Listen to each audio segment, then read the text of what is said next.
നമ്മൾ കാണുന്ന സ്വപ്നങ്ങൾ സാക്ഷാത്കരിക്കുവാൻ സമയമെടുക്കുമെന്നതിനാൽ ഒരിക്കലും അത് ഉപേക്ഷിക്കരുത്.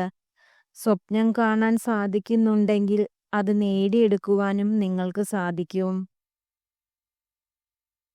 പരിശ്രമിച്ചുകൊണ്ടേയിരിക്കുക എന്നത് തന്നെയാണ് അന്വേഷണാത്മകമായ കണ്ടെത്തലുകളിലും ബുദ്ധിപരമായ നിഗമനങ്ങളിലും എത്തിച്ചേരുവാനുള്ള ഏക വഴി.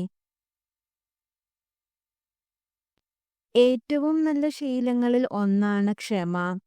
ജീവിതത്തിൽ ക്ഷമിക്കുന്നവരെ കണ്ടാൽ അവർ ഭീരുക്കളാണ് എന്ന് കരുതരുത്.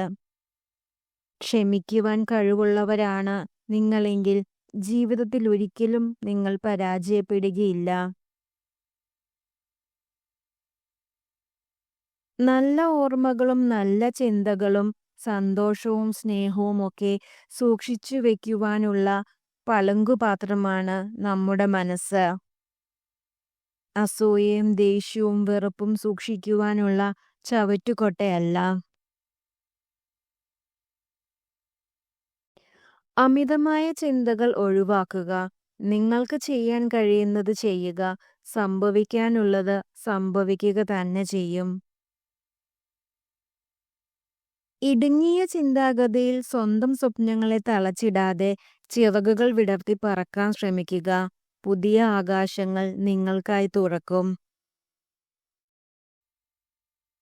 നഷ്ടങ്ങളോടും ദുഃഖങ്ങളോടും എപ്പോഴും നന്ദി ഉണ്ടാവണം.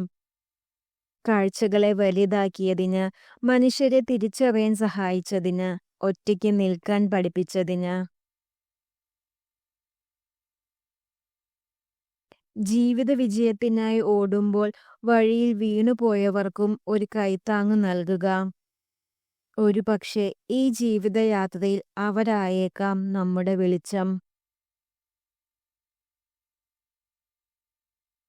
ജീവിതത്തിലെ ഏറ്റവും വലിയ ഒറ്റപ്പെടൽ കൂടെ ആരുമില്ലാതാകുമ്പോഴല്ല, എല്ലാം എന്ന് കരുതിയവരുടെ മുന്നിൽ ഒരു സ്ഥാനവും ഇല്ലായിരുന്നുവെന്ന് മനസ്സിലാക്കുമ്പോഴാണ്.